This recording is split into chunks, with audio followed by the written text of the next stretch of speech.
Kiss 92.5 studios in Toronto, Canada. Are you ready? Ladies and gentlemen, This is Roz and Mocha. it's Roz Mocha. What's going on? Hey guys, this is Bruno This Mars. is Selena Gomez. Chainsmokers. Lady Gaga. Calvin Harris. Celestia Cara. This is Ed Sheeran. You're listening to my boys Roz and Mocha. Roz and Mocha. My boys Roz and Mocha. The Roz and Mocha Show. Ready to go. Between Roz and Mocha, who is your favorite? You guys are so funny, man. Congratulations, Lisa! Wow! You just won $1,000. That's amazing. Y'all just made my entire morning. Keep it up. You guys are awesome, man. This is the Roz and Mocha Show podcast. As long as nobody's dying today, I'm ready. 30 seconds or less. Yes! Welcome back to 30 Seconds or Less. This is Mocha versus Dammit Maury. Simple tasks that need to be accomplished in 30 seconds or less. Today is Roz and Mocha's 30 Seconds or Less Squid Game edition. Oh no. In the past, you guys have had to blow up balloon animals in 30 seconds or less, snap your fingers 101 times in 30 seconds or less, drink a full glass of heavy cream in 30 seconds or less, or could you rip off 30 Band-Aids off one arm in 30 seconds or less? Today, we are honoring episode 3 of Squid Game, which was Umbrella Man. Umbrella Man. Umbrella Man from Squid Game. So this is the episode where the task they had to do was they had a Dalgona cookie, which are very big in South Korea. And there's a shape in it. So it's a sugar cookie that's just sugar and baking soda, right? Yeah, Isn't that what it It's is? paper thin. It's super paper thin, and then they imprint, it's a sugar cookie, and they imprint a shape into it. It could be a square, a circle, a star, or an umbrella like the guy had to do on Squid Game. Extremely fragile. Extremely fragile. And the goal is you have to break away the outside of where the mold is and preserve that shape that's in the cookie. And if you do, you win. In Squid Game, if you failed, you died. Nobody's going to die today, I hope. Thank you for saying that. Okay? Thank you. I hope nobody's going to die. I don't know. I don't know what's going to happen, for real. Okay, so Dammit Maury, hold up your cookie. They are, again, very, they look very, very brittle. Did you make those more? I did. You did. And, okay, so what's the process? Explain to people. So it's 2.5 tablespoons of just sugar. Yeah. You melt down the sugar. Yeah. And then when it is melted, you add a pinch of baking soda. Yeah. Stir, and that's what puts the color in. And then you immediately have to put it down on a baking sheet and flatten it and put the imprint in. Okay. And you have a pin in your hand, right? I do, just like in the show. In the show, this is where you have to sort of scratch the crack. Okay. So it's a circle cookie, and in the circle cookie, there is a circle imprint from just like a cookie cutter. That's right. But it doesn't go all the way through, so it's just imprinted there, and you have to then get all the outside bits away from that circle and preserve that inner circle. The second game is Sugar Honeycomb. Sugar The honeycomb. shape you have chosen is the shape you must remove from the honeycomb. You will pass if you trim out the shape without it breaking or cracking within the time limit. With that, let the game begin. Let the game begin. Okay, two things. Number one. Yes, sir. So we only have 30 seconds. They had 10 minutes in the That's show. okay. Yeah, I have faith in you guys, though. And number two, I just want to confirm, we're not going to get shot in the face. Okay, let's just try. I didn't validate my parking. Okay, let's just go for it, right? See what happens? Let's just go for it, right? All right. Okay, let's just go for it. So, Dammit Maury, Oh my are God, you I've ready? never been this You will nervous. hear 30 seconds. You will hear the clock wind down at the end of 30 seconds. Hopefully, you are able to remove the inner circle from your sugar cookie, just like they had to do on Squid Game. Okay, so Dammit Maury, anytime you're ready, Mocha will count you down. In 3, 2, 1, go. Okay, so Maury is just scratching away at the circle. Wow. And anything? You only got like a quarter of the way You gotta around. pick that up and start breaking it with your hands, man. Yeah, dude. You got 15 seconds. Oh, did you break it? Yo, he cracked it. Don't say anything. You broke Yo, he broke it. No, Did you look. break it? Take a look Hold at it it. up. Yo, he broke it. Come on, man. You gotta be on. Oh, Yo. you broke it in half. Yeah, broke it. Maury. I'm dead. Yeah. You broke it right in half. Bang, bang, shot in the face. Oh, man. Oh, no. Okay, yeah. Okay, wow. Maury's dead. Okay. Let Mocha have a try with his cookie, and then I will kill you after. Okay. Okay. At least I get to watch. Okay, cool. So enjoy Okay. the next 45 seconds of your life. Exactly. Mocha, why don't you just go over and sit where Maury was sitting? Why don't you guys just switch spots? Okay, yeah. Is that okay? Yeah. This is 30 seconds or less Squid Game edition for the Roz Mocha Show. And this is the episode where they had to separate that shape from the inner side of that sugar cookie. The shape that these guys are working with today is just a simple circle, and they are very, very brittle. Maury broke his in about the first 4 seconds. Okay. So that is going to be that. Mocha, how are you feeling about this? I feel okay. I mean, it's only 30 seconds, Yeah. so Any final words? no. No. Oh, hold on. Oh, what? Pause. What? This one's already broken. No, it's not. No, it's not. It's not cut all the way through. It's not. It's not. It's still cut. That's not fair. Okay, well, here we go. Here we go. In 3, 2, and 1, go. Oh, Mocha's licking his. Oh, good technique.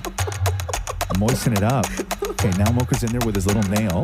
Is that what they did in the show? They licked it? Yeah. Oh, did you break it already? Guess where it broke? Oh, Guess where no, it broke? no, it no, broke no. in the Hang on, spot let me get that the was other one. already cracked that Maury No. gave me. Come on. That's not fair. That's not fair. I do not accept. I do not accept this loss. I do not. I was set up. This was a setup right from the very beginning. Mocha gets the rare second attempt. Okay. Oh, wow. I mean, rare. That should have been my cookie in the first place. Does that one not have a crack in it? Just on the edge, not on the No, circle. I don't want it. Why? It's got a crack in it. Not on the circle. Why didn't he have that one in the first place? Thank you. This is a schlamaz now. Here we go. And you ready? Okay. In 3, 2, 1, and go. Mocha's technique again. Licking. Oh no! It did it- broke it broke already. already? No. Come on! No. It didn't break the circle. You're good. It didn't break the circle. You're good. Oh, yeah. You're still good, You're Mocha. still in the game. Okay, give me some time. Give me some time. Go, Put some, go. put some time That's back a on the good clock. thing. Put some time back on the clock. Oh, my hands are so sticky right now. Oh my god. Oh my god. Oh my god. Oh my god. Oh my god. Oh my god. Oh my god. Oh my god. Hold on. Oh my god. Oh my god. Oh my god. Mocha is actually Oh my doing god. it. Oh no! No, did you break it at the last second? Oh, wow. We were going too quick. Hold it up. Hold it up so everybody can see this. Look. Wow. Mocha Look, was actually very close to completing this. Oh man! Right. Well, that is Roz and Mocha's 30 seconds or less. Squid Game edition. If you give us a couple minutes, we're going to come back and shoot both Mocha and Maury. The Roz and Mocha Show podcast. Daniel Craig, I love this clip of Daniel Craig talking about how he used to party in gay bars, because I used to party in gay bars, right? If I went dancing and stuff like that, it was just a more welcoming atmosphere, and you always had more fun, and there were still tons of women there because women didn't want to go to bars and get groped, so they would just go to gay bars. Like, gay bars were the place. But here How did I never see you there? Well, because you weren't allowed into the bars that I went to, Maury. It was like very exclusive. Facts. Here's Daniel Craig. I've been going to gay bars for as long as I can remember. And one of the reasons, because I don't get into fights in gay bars often. Because the aggressive swinging in hetero bars, I just got very sick of as a kid, because it was like, I don't want to end up even in a punch up, and I did. That would happen quite a lot. Right. And it would just be a good place to go. Everybody was chilled. You didn't really have to sort of state your sexuality. Right. It was okay, and it was a very safe place to be. And I could meet girls there, because there were a lot of girls who were there for exactly the same reason I was there. Right? Because you see James Bond walk into a bar, and immediately dudes are probably like, I could fight James Bond. Yeah, well, and he didn't want to. He didn't want to do it. Well, I'm sure he was. You know, people weren't looking at him when he was 18 as James Bond, but oh, sure, yeah, you know what I mean. He still has that kind of face, right? Like, you know, like want to fight. Yeah, like he's got like that. The guy he's that got that insulted look. you yesterday. He didn't insult me. This poor guy, he didn't insult me. I took it the wrong way. I take most things the wrong way, right? Most things I take the wrong way. It was frustrating because as a gay, I would always be at a gay bar. Right. And it was frustrating when there was a good-looking guy there, and so often they were straight. Right. and therefore to meet the girls that were with everybody else. So it was really frustrating because you'd waste your time hitting on a straight guy. Right. Yeah. I guess. Yeah. Maybe it's not right. Maybe it's not right that I spend so much time in gay bars, hurting guys like Maury's chances and dashing your dreams. What was your line? What was your move? Oh, my friend and I used to do Johnny Carson impressions, thinking it would work. Excuse me. We would walk up. You would just walk up to someone. We'd flip our collar up, going, "Hey, welcome to my really big shoe." Okay, my really big shoe. My really big shoe. Because Johnny Carson had an accent or whatever. He would an accent. He was from Pasadena, I think. He instead of show, he would be like shoe. That's how he would say show. Okay. So I'd walk up to a guy sitting at the bar, and I'd flip my collar up, going, "Hey, your move." And you shake your shoulders like that. Sort of go back and forth like you have a loose neck. Your move as a young man in a pickup bar was to do Johnny Carson? Yeah, it never worked. No. Did any line ever work? No. What other lines did you do? Or was that and your then only... I just got desperate going, "Hey, do you need a massage?" You'd walk up to a stranger in a bar and ask if they want a massage. Yeah. Let me tell you about those places. I've been in those places and got a massage, not even asking for one. See?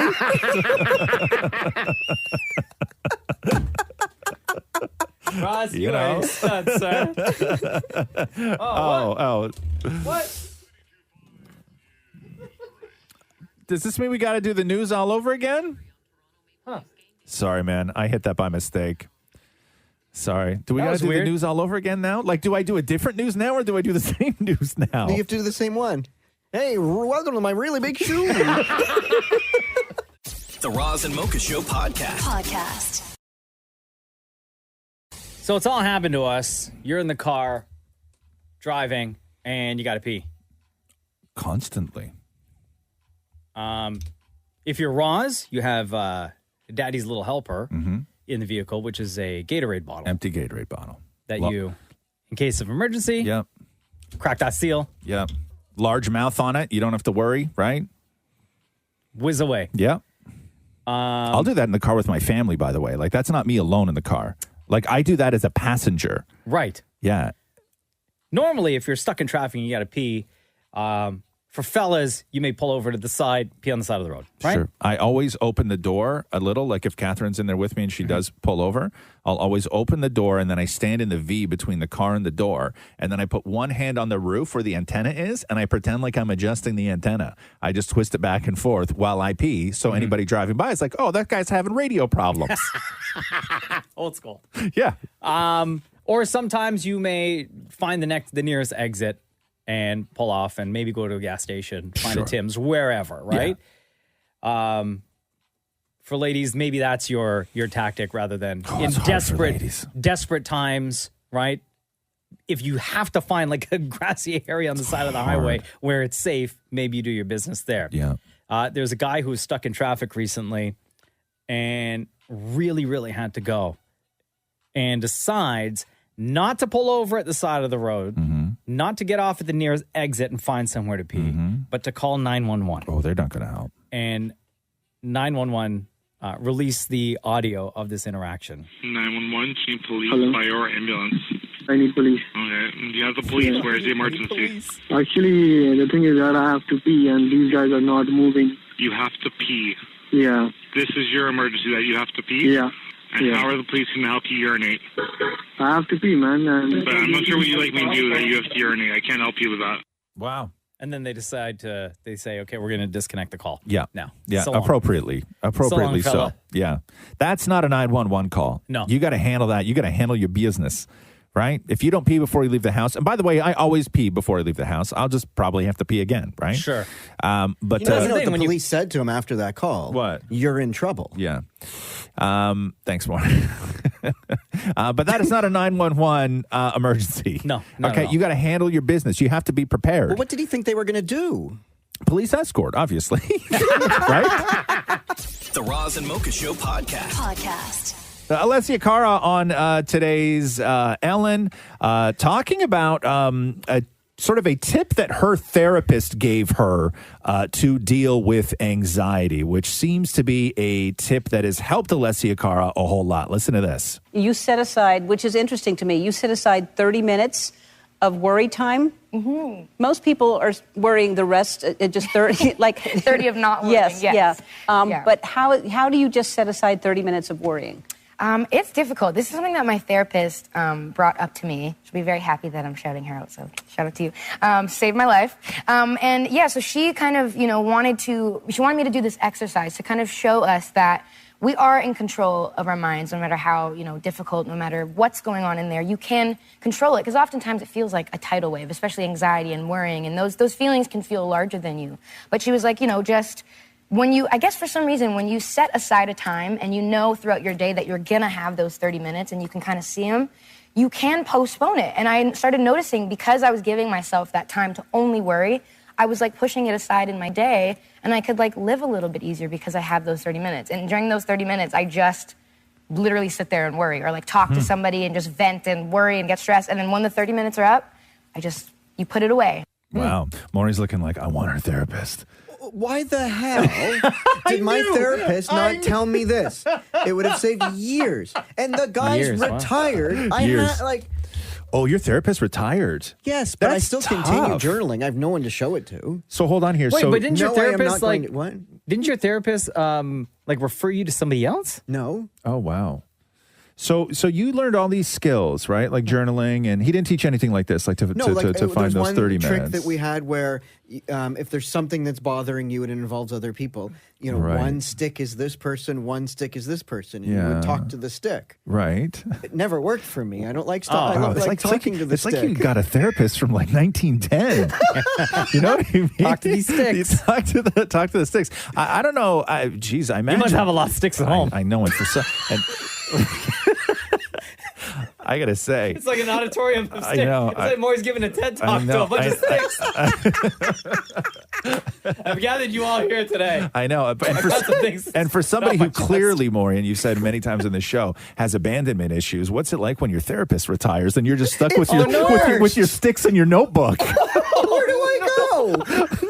So do you have to find a new therapist? That's a hard thing to do. I know, but there's a part of me, I'm like, I don't know if I want to, start talking to somebody from page one again, right? And getting to know them. It's a lot of work. Because I guess like they don't get the notes, right? Like, do you have to start from? No, it's not like a dentist where they send the files. Right. No, but that's the thing, though. Your therapist agreement. didn't recommend somebody else who they could then send their notes to. No, I don't even think a therapist can recommend another therapist. Maybe it's like that Ryan Reynolds movie, The Hitman's Bodyguard, where he's in therapy. And then the therapist doesn't want to deal with him anymore. And she goes, okay, you've graduated. And he's like, oh, I graduated. I'm done. She's like, you're all done. You just graduated therapy. Congratulations. The Roz and Mocha Show podcast. Hi, it's Roz and Mocha. Who's this? Hi, Roz Mocha. It's Alexandra. I was listening to your podcast, and then I realized you guys were on the air, so then I switched back. Oh, yeah, thanks. Yeah, you're welcome. Oh, sorry. I don't know. The podcast is just really interesting. I'm trying to catch up. You have too many episodes. You know the podcast is from the live show, right? It's not like a completely different thing. I know, but then I'm going to miss stuff. And you know what? It's just easier this way. No problem. It's easier for everyone. But yeah, I wanted to call in and just let you know that I don't know what I used to do without you guys. I used to hate mornings, and I was not a morning shift person. And when I discovered your podcast and your show, I'm like, this is amazing. Every day I wake up and I'm like, this is the best way to get to work. And it just makes me look forward to my long, long commute. Oh, wow. Well, how long's your commute? Like an hour in the mornings, but then 2 hours in the evenings. It's about 80 kilometers each way. Wow. So you have a lot of Roz and Mocha that you get to spend time with on your commute. I know. I'm only on episode 67, so I'm trying. I'm trying my best. Episode 67? That's 2008. No, 2017 maybe? Or 2018? No, 2019, February. Oh, I think. okay, 2019. We're talking about Momo in this one. Do you remember the Momo thing? The Momo Wow, that's so ancient. Wow. Yeah. I know. So what helps you get through, if you don't mind us asking? What is it about this show and that podcast that sort of changes your day a little bit? Honestly, it's so different. Every time you guys are talking about something, it's not repetitive. A lot of radio shows or podcasts, they get repetitive, but you guys are always talking about something different, and you're talking about current events. And the fact that you reach out to your callers and your audience, it just makes us feel so connected to you. So also, you guys are really funny. Thank you very much for spending the amount of time that you spend with the Roz and Mocha Show. We appreciate it. Thank you, guys. We love you for it. Thank you for listening to the podcast. Thank you for listening to the live show. Between Roz and Mocha, who's your favorite? See, I was having a good morning, and why are you trying to ruin it, Mocha? Like, why? But you listen to the podcast. You're 67 episodes in. We're like cracked 300, so you have way more to go. But oh my God, you know that we asked this question to a lot of people that call in. I know, but like I've called him before, and he didn't ask, and I thought I dodged a bullet. No. Oh, well, guess what? You just got shot. Oh my God! Wow. Bang, bang, time to answer. Wow. Okay. So it was like originally Roz, and then I didn't like the advice he gave me on Fix My Life. But then his advice worked, and I was like, you know what? I kind of see the appeal to Roz. But at the same time, Mocha's like really genuine, and I feel like he's actually interested in things and has this natural curiosity. But I'm going to go with Roz because I tend to be drawn to things that aren't good for me. So. Wow. Hold on. Wait. We can't let go. We can't let you go yet. So you were on a previous FML of ours? Yeah, I was. Okay, yeah. what was your situation? What happened? It was my job. I didn't know if I should quit because my boss just kind of wasn't really respecting my time. And I wanted to quit. And then Roz said, you're too old to be like running away from your problems. Have a conversation and then, just stick it out. So you didn't like my advice, but you took it and it worked. Yeah, but I guess, that's what happened. Yeah, exactly. But I didn't like it at first. I just thought, I'm like, oh my God, he's such a know-it-all. Like, I don't know. I don't want to take his advice, but it worked. And then I applied it to everything else in my life. Yeah, and how's your life? And how's your life going now? Pretty damn good, right? Well, no, I broke up with my boyfriend because I decided to have those conversations. But it's fine. It's fine. It was for the best. Good for you. And how you feeling about yourself? You feeling pretty good? Yeah, I'm having a good time. Things are going well in general. And I'm applying that advice you gave me to just talk through your things every single day, and it's been working wonders. See, there you go. Oh, I'm happy for you. That just makes my my heart explode. I think it's really wonderful. Oh, thank you guys. You make my heart explode every single morning. You're the best. Thank you, Alexandra. We're sending you so much love. Take care. Keep doing what you do. Bye, guys. Roz and Mocha's Fix My Life. What advice can you guys give me? Okay, so my question is... Got a problem you can't fix? Roz and Mocha got you. Yo, Freddie, what's up? It's Roz and Mocha. Good, yourself? Good, buddy. What's on your mind? Why are you reaching out to us today? Are you ready for this? Sure. I am back with my ex-wife, but I can't stop thinking about the girlfriend that ghosted me right after we bought a house together. Okay, so you wrote this. Hey, Roz and Mocha, Fix My Life. 2 years ago, I separated from my wife and met somebody else, and I was about to start this huge new life with her. We had big plans to move in together and start a new family, etc. I ended up selling my house and was in the process of buying a new house with her. In addition, she got pregnant. All was good in our world. All of a sudden, my new girlfriend ghosted me. She will not answer any of my phone calls. I don't know what to do about this. Like, I literally bought a new house. Oh, here we go. You ready for this, people? Also, I am now back with my ex-wife, but I'm still thinking about that girl who ghosted me, and she's also pregnant, right? And I can't get her. And I can't get her out of my mind. Wow. So what happened? How did you end up getting back with your ex-wife? Like, is this the reason why she ghosted you? Were you still talking to your ex-wife while with this new girl? No, not at all. It's just so how did it come to be? Like, give us a timeline when this girl stopped texting you or ghosted you completely to when you got back with your ex-wife. What was that timeline? Well, 3 days before I was moving to the new house, she just ghosted me, like literally blocked my phone number and everything. Well, I'm moving to this house, sold my home, right? And 2 weeks later, I just started talking to my ex again because we do have children together, right? Yeah. So I didn't know what to do. I was lonely, upset, and now I'm back with the ex-wife. Does your ex-wife, who you're currently with, does she know that this girl is pregnant? No. Oh, my God. Dude, what are you going to do? I don't know. You have to tell her, man. That's why I'm talking to you guys. Does she know that you were going to move in to another house with this woman? No, I didn't tell anyone anything. Does she know that you had a girlfriend? Yes.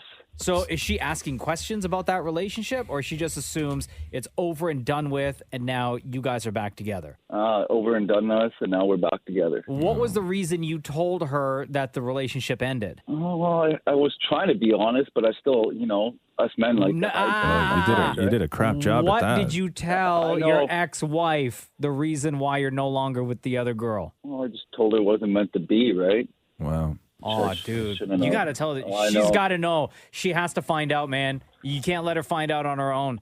You have to tell her It that makes you're it worse. expecting a child with this other girl. Yeah, well, when it's hard too, right? Because now I can't even. She won't answer me. She won't. I'm not going to just show up to her house, right? So when somebody gets ghosted, it's never a switch, right? Like it's never somebody's madly in love with you one day and then all of a sudden they wake up the next day and they're not. Like when somebody gets ghosted, the ghosting is something at the end of a process. It's not a sudden move. So this is obviously something that this woman had been thinking about for a while. It's not a decision that she made on the spot. This is something that she'd been thinking about for a while. So I don't know if maybe you're thinking that you had a different relationship than she did. Maybe she was sort of going along with things and thinking that everything was going to be worked out. And then she got pregnant and realized, hey, what is my life going to be? It's going to be in that house with this baby, with that guy. She probably sat on that for a little while and then realized that that is not the life she wanted. Were you guys planning on having a kid together? Yes, because like she said, we're not getting any younger, right? Okay, so was this baby planned is what I'm getting at. Yes. So maybe, to Ross's point, maybe she got freaked out. She thought maybe she was ready to have children with you. She got pregnant, looked at what her life could be or is going to be with you, and decided to dip. Now, how do you know she's pregnant? Did she tell you she was pregnant? Yeah. Oh yeah. Oh yeah, you were part of that. You were part of all that. Oh yeah. So yeah. okay, so a couple of things that you need to do, because this is obviously overwhelming for you, but you still got to be a dad. You got kids at home. Yeah. And exactly. you can't be distracted by all of this, and you have to just make sure that the kids involved in your life don't get screwed up. And if you're back now and those kids are like, oh my God, our family's all back together, and then in 6 months your wife finds out that your ex-girlfriend is pregnant and you got to then leave again, that screws your kids up, man. For sure. It really does. So you have to sort a couple of things out. You got to sit your wife down and you have to just tell her the truth. And even if your ex doesn't keep the baby, right? I think that you need to figure that out with your wife. Mm-hmm. And you then, owe it to your family, man. yeah. And then the other thing, I don't know legally sort of what position you're in. If you want to be a part of that kid's life, I don't know whether she can just not put your name down on the birth registry or put, an anonymous or put a different name. Like, I don't know what sort of ways you can be in this kid's life at this point. So maybe I would talk to a family law lawyer and find out, where you stand in all of this, even if you want to be in that kid's life. I don't know if you do. Mm-hmm. And, obviously she doesn't want to talk to you, but, lawyers do what lawyers do. And, that's not going to be the best or healthiest relationship that you're going to have. But if you want to be, if you want to father that kid, you got to find out what rights you have, if you have any. I don't know. You guys are totally true. It's totally true. But first and foremost, Freddie, you got to tell your family. You got to tell your wife. Yeah, throw it on the table. Yeah. So what's happening with that new house? Like, are you moving in there with your wife? I already did. Oh my God! You moved in. You moved your wife into the house that you bought for you and your pregnant girlfriend, and your wife has no idea about any of it. No, but like, what was I supposed to do? Right? I literally paid. You don't want to know for this house, dude. Oh, bro, it's bad. Listen, if the truth comes out and your wife finds out without that truth coming from your mouth, it's gonna be you're gonna be living in hell. Yes. It could okay. Be, yeah. Be honest. Fess up.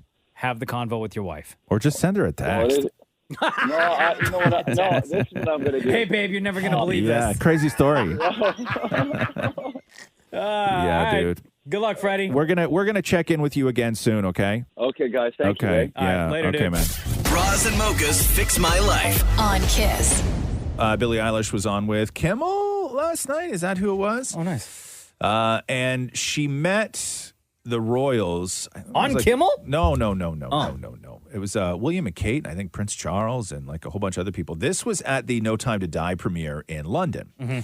And as we know, meeting the Royals is often stressful because they just give you like a whole bunch of things. You just know these stories, these kind of like legends of what you're allowed to do and what you're not allowed to do. You still have to bow in front of them or something? The royals. Yeah, I think it's like a courtesy and a bow, and you can't I don't know. Who was it that really screwed up that time? There was somebody that really, I mean, I know Donald Trump screwed up. Remember when Donald Trump was walking with the Queen, and I guess the Queen, as old as she is, he walked in front of her as they were walking through the garden, and people were like, "You do not walk in front of the Queen." Like he was outpacing her, even with that big ass of his. He was still outpacing the Queen, and people were like, "Oh my God, that's like the worst thing you can do." There's just rules, right? You don't make her try to catch up with you. Yes, there's rules.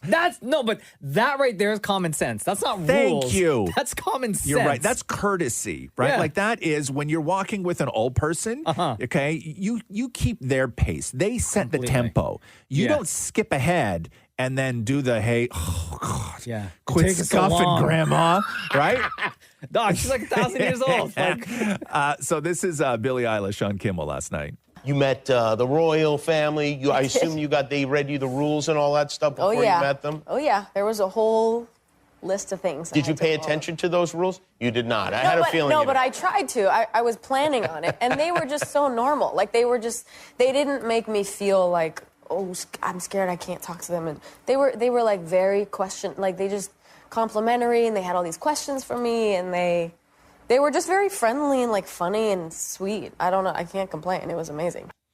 God, remember all those other rules? What was that one? There was a story that came out. It was around the Harry and Meghan time when everybody was sort of blowing the doors off Buckingham Palace, where you're not allowed to eat until the Queen eats. That's what it was. You're not allowed to eat until the Queen eats, and she likes to eat super late too, right? And you have to sit at the table until she's done. Right. Yeah. But you're not allowed to eat, but she likes to apparently eat really late. So if you're like a 6 p.m. dinner kind of person, you're screwed. And if she gets up from the table, you're all done. Right. Is that what it is? Yeah, like she gets up, you all get up and leave. There's some wild rules. I sort of respect that. I got to wait till like 9 p.m. to eat if the Queen wants to eat. Like that's when she wants to eat. Yeah. Like and if I'm not done my meal and she is, and she's like, I'm off to bed. Then I got to get up and leave. If you're used to eating around 6, right? Let's just say this. If you're used to eating around 6, and then the Queen got a little snacky at like 5:45 and had a little bit of rhubarb,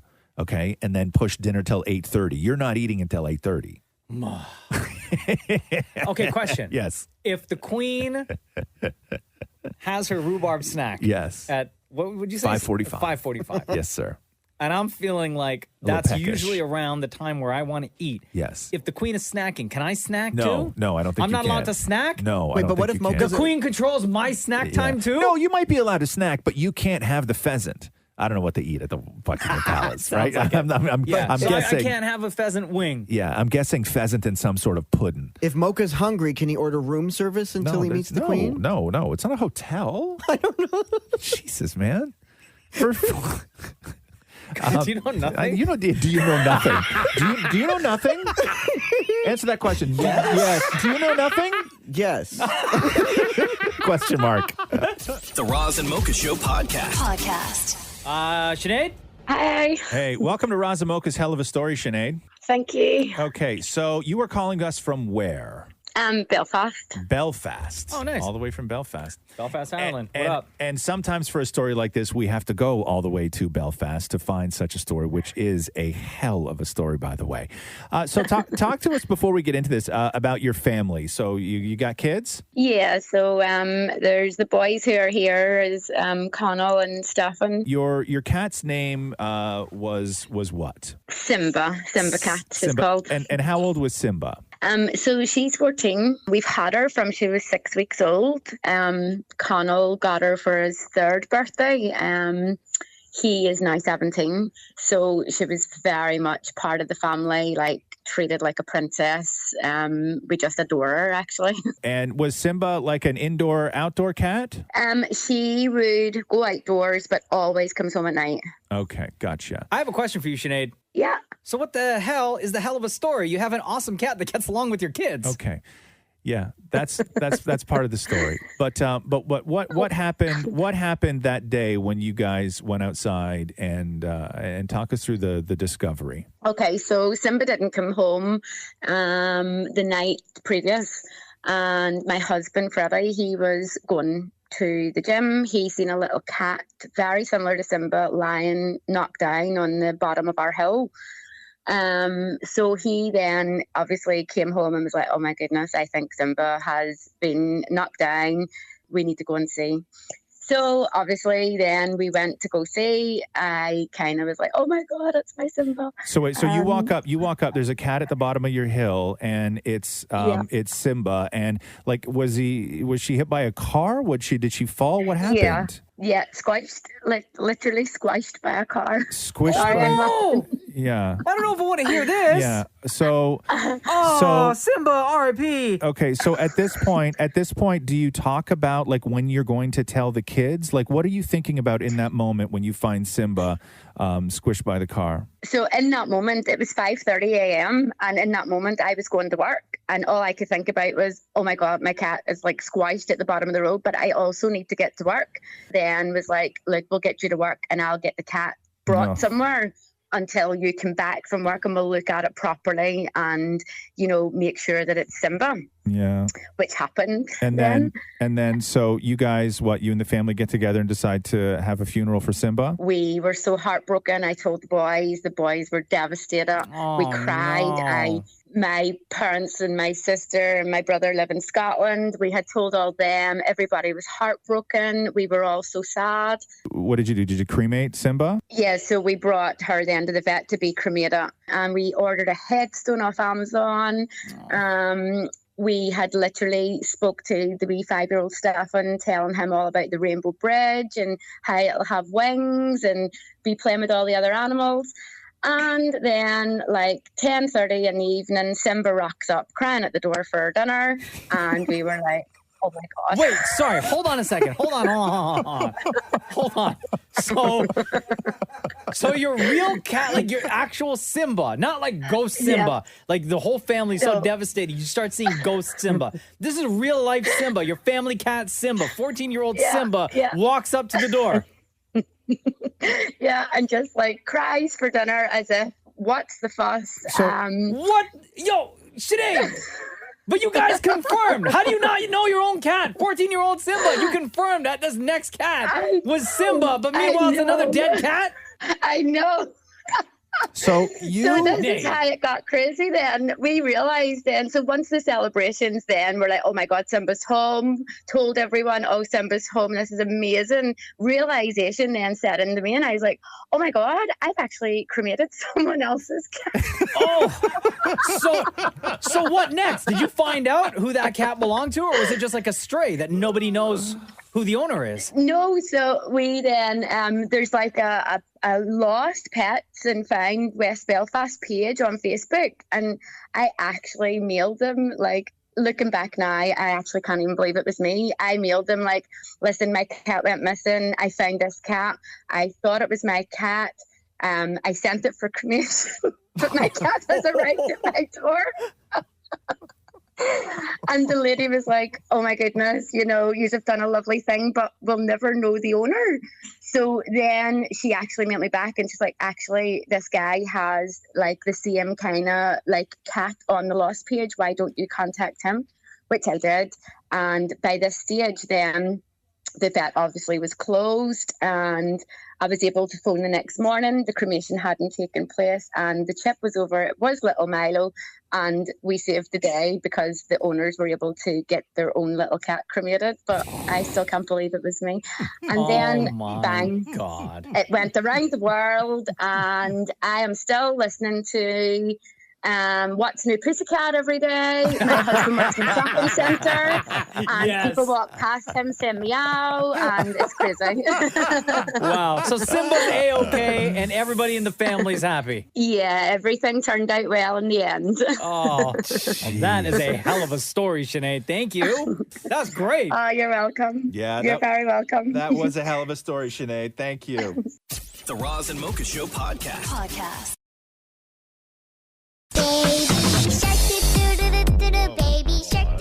I'm going to ruin your day. Shout out to all the kids who are freaking out right now. I apologize to all the parents. Daddy shark, do do do do do do. Daddy You don't have to sing this song to my son, my 4-year-old. Still? Yep, every single night before he goes to bed. Did you tell him he's passé? I did That not. nobody listens to this song anymore? No. We sing 3 songs at bedtime. Okay. We sing Ba Ba Black Sheep. Yeah. Twinkle Twinkle Little Star. Right. And then Baby Shark. Because Right. he still likes the song. I would say that this song hurts mommy. Oh, wow. Do you want to? Yeah, you know Baby Shark. You know what? You should say it makes Grammy cry. Oh, That's dude. what you should say. No, Yeah, no, you should. That's so mean. Well, I saw this on Reddit. Somebody took a song by Slipknot, who are just heavy metal, right? Yeah. Like the most Those metal. are the guys that destroyed Machine Gun Kelly. Yeah, and they wear like scary masks, don't they? Yeah. They always Right? have. Yeah. I don't know what any of them look like, except normal, completely normal. Really? Yeah, 'Cause absolutely when normal. I watch like their music videos and stuff, Yeah, they terrifying. Scary. Yes. So they have a song called Psychosocial, right? Yeah. Which is a scary song. It sounds like this. Metal's awesome. I'm in awe. And I listened to some hard stuff growing up, but I am in awe because I knew dudes that would this is what they would listen to in the morning. Really? Yeah. Like to amp them up, or it's just like that's their it's music like choice? as anybody would put you as you would put a song on in the morning to just have in the background or whatever. Like they weren't looking for a fight, they weren't looking to get amped up. It's just the stuff they loved. So somebody took this song by Slipknot, Psychosocial, and did like a Baby Shark remix of it. Okay. Using the Baby Shark instrumental, but using the vocals from Psychosocial by Slipknot. And it sounds like this.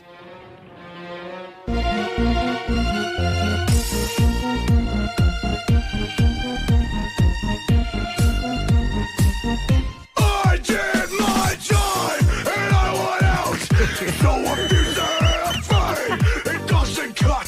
The soul is not so vibrant. The reckoning, the sickening. Back and chase a version. Pseudo-sacrosanct perversion. Go drill your deserts. Go dig your graves. Then fill your mouth with all the money you will save. Sinking in, can't explode again. I'm done. It has begun. I'm not the only one. Wow. Sounds like it hurts, huh? Yeah, big Sounds like time. it hurts. Everybody to do that. It hurts everybody. Yeah. But that's Slipknot Psychosocial, the Baby Shark remix, if you're interested. The Roz and Mocha Show podcast. Bachelor in Paradise Canada will debut this Sunday night at 8 o'clock on City TV. A lot of Canadians on the show, Roz. And it's like up in cottage country, right? Mm-hmm. Yeah. It's buggy And up there. Kevin, who we know, friend of the show. Kevin went. From Bachelor Nation. He and his wife Astrid are expecting their first child soon. Bachelor success story, by the way, those two. He's the bartender. This season. Oh, God, what are you doing, man? Kevin W., welcome back to the Roz and Mocha Show. Kevin W. from Bachelor in Paradise Canada, but this time as a bartender. What up, man? Hey, good to be with you. Good to be back. How's it going? So it's good to have you back here, but was it good to be back in Bachelor World? I feel like it was great to be back in Bachelor World, pouring drinks instead of stressing over ordering drinks. What is it like for you, having gone through it now multiple times and been successful at the show? Like, you guys are a success story to come out of all of this. What was that like to watch other people? Like, are you noticing mistakes people are making? Yeah, well, as soon as I got there, I quickly realized, pouring a vodka soda is pretty easy. I think I was there for a bigger purpose. I think some cast members definitely leaned on me, looking at me as kind of the Bachelor pinnacle, I guess. If you find someone that you click with, and fast forward 3 years later, I'm getting married and having a baby. So I felt like my advice maybe and my steering of where to go next for them was kind of more important than the actual drink pouring itself. Anyone in the cast, anyone on the beach, in your experience there at Camp Paradise, where you were, I wouldn't say annoyed, but you knew that their time at Paradise wouldn't be long? I I think that happens pretty much every episode. Really? Yo, if you weren't the bartender and had to be a part of Paradise with the cast, with the people that showed up, who do you think that you wouldn't get along with? Can you say? Let's just say there's a few that you'll see early on, and I'm pretty sure one of you guys can text me and say, I understand. once you see who I'm talking about. So it's a sort of different format. It's not the Caribbean. It's, sort of cottage country. Just being in physically like a different kind of place, that changes the dynamic between the people on the show. How did the location sort of play into, were there like some, chilly nights where people were forced inside or to share a blanket? Well, you know what? I think the best way to describe this season, I think Canadians are really going to enjoy it because we took all the best parts of American Paradise. Like we took the roses and the romance, the drama, all that stuff that people love to watch, but we really made it our own. I love the Canadian feel. It's very, flannel shirt by the campfire feel, which for a lot of us growing up, especially in Ontario, that was our summer paradise. We didn't have a crazy hot beach to go sit on all day. A lot of time we were at the cottage, having wine by the fire. So I felt like we really captured kind of what our Canadian summers are all about. And I think a lot of the American cast really, really liked it. So it's a different setting, but it's the same format. Oh, God, dude, what about the mosquitoes? Were mosquitoes a problem? You know what? It wasn't that bad. I don't know what magic dust they sprayed all over the set, but it seemed to be fine. I was totally fine. I was gonna say, because like there's something that when there's bikinis and everybody's body and everybody's oiled up, but like itchy red welts from black flies. It's it doesn't. I don't know how you turn on. No, it's not at all. Kevin W. from Bachelor in Paradise Canada, you are the bartender, and you're talking about how the show is like very Canadian. No offense, but is it a little too Canadian? As in, is it going to give Americans a little bit more ammo to amp up the typical stereotype of who we are as Canadians? Because I heard like a lot of, Canadian maple jokes and a lot of Canadian bacon and Canadians are so nice jokes in there. Well, I'll tell you one thing. Not all Canadians are nice. You'll find that out pretty quick by like episode 2. That there's some dynamic people on this show. I feel like the Canadian. I mean, I've been used to it. I'm married to an American. I have lots of American friends. I'm used to getting a little bit of razzing being Canadian. But I mean, best country on earth. We're all proud to be here. So I'm not worried about the maple syrup and hockey jokes. We'll see how the Olympics go. If the U.S. can stand up with us in hockey. Oh wow! My guy, Already. Yes. How's Astrid doing, man? Astrid's doing well. Thank you so much for asking. We're 6 weeks away, so I'm at the fire hall right now. I'm just counting down my last few shifts before I go off and spend quite a few months learning how to be a dad. So we're really excited. Dude, you'll be great. Oftentimes when somebody is dealing with or going through their sort of first pregnancy, things that they loved before, they hate while they're pregnant. Was there anything about you, the way you smell, anything that she used to love that now annoys the hell out of her? I'll tell you one thing. I am a bottom shelf whiskey drinker. Yeah. And she used to be able to tolerate the this Canadian club and diet or something, like smell at the end of the night after dinner watching the Jays game or something. Yeah. Now if I'm anywhere in the same room with a whiskey breath, she gives me this stare that I know it's time to go to the garage. Oh no! Now you have to be like a closet whiskey drinker. It's time to go to the garage and sit on the workout bench. Wow! Yeah, the one thing you need at that point in her pregnancy, you're not allowed to do in the house. Oh, dude! David Morey, go ahead. David Morey is here, by the way. Brother. Back to Bachelor in Paradise Canada. There's one guy, the Canadian cowboy in a Speedo. How many Speedos did the guy bring? I have a feeling he just reused the same one, and there wasn't very good laundry facilities there, so I think it's just a reusable. I think he just flipped it inside out a couple times. Oh no, he did not plan for this trip at all.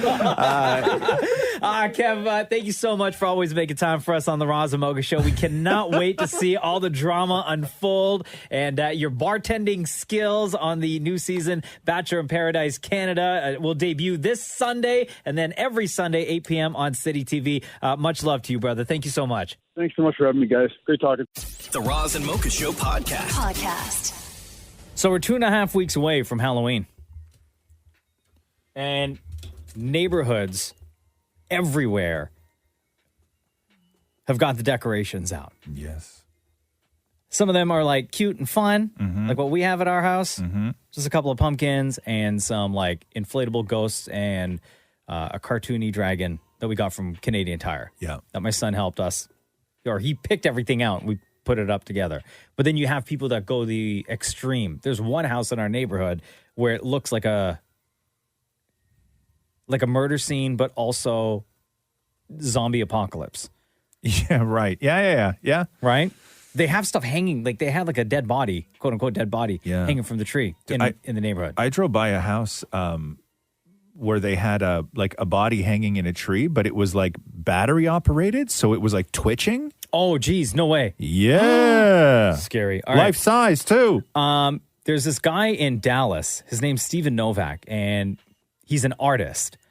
And he put together the most extreme front yard Halloween display ever with like mutilated murder victims. Oh, excuse me. And a ton of blood. Like a ton. Like just like on the lawn and stuff? Or like Yes.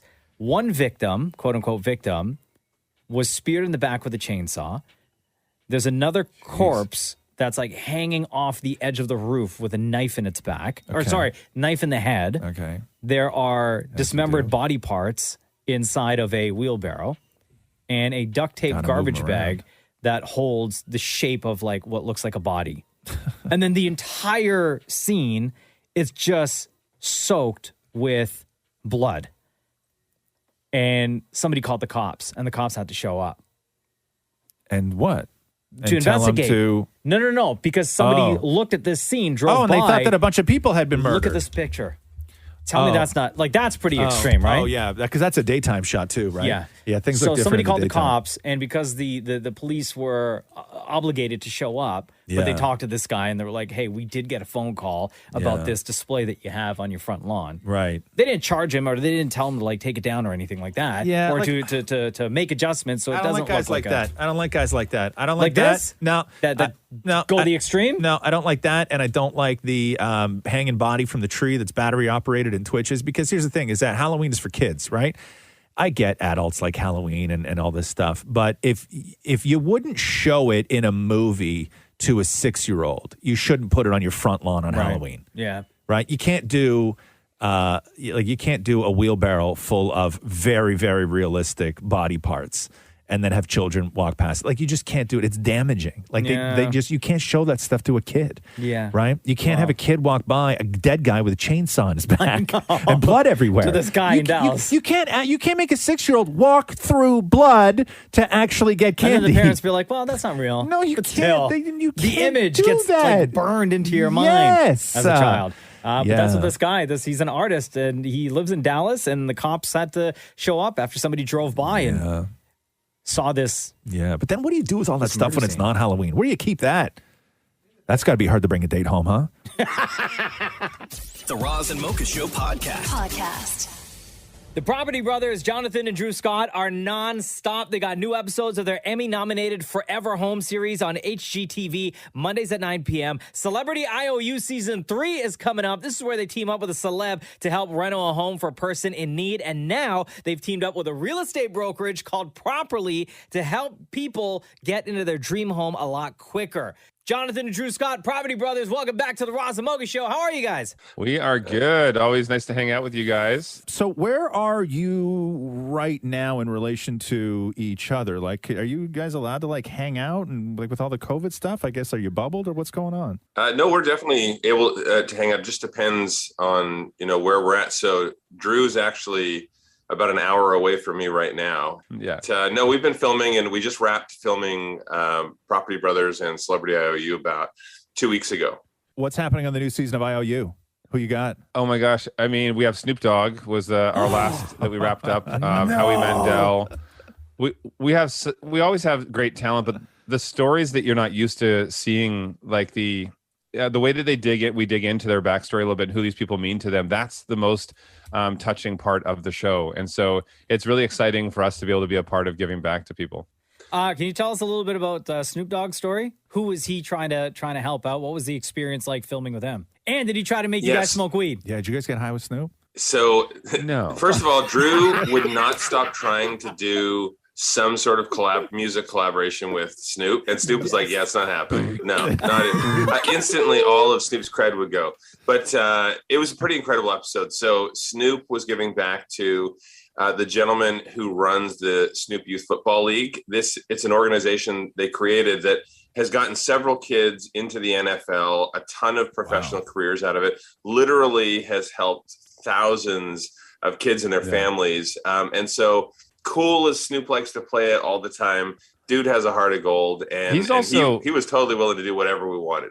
He's hilarious. Like he should just do stand up. He was hilarious and a hard worker. I mean, whether it was jackhammering or ripping out, we were converting this garage and outdoor space into an area for commish for his work. But yeah, he's a workhorse. He was in there like a beast. Explain properly to people that may not know exactly what it is, myself included. And is this like the ultimate convenience for people? Is that what this is, to make life a little bit easier? People watch our shows. They watch Property Brothers, and they love, seeing how we help people get their dream homes. And we've always felt, we've been in real estate 25 years.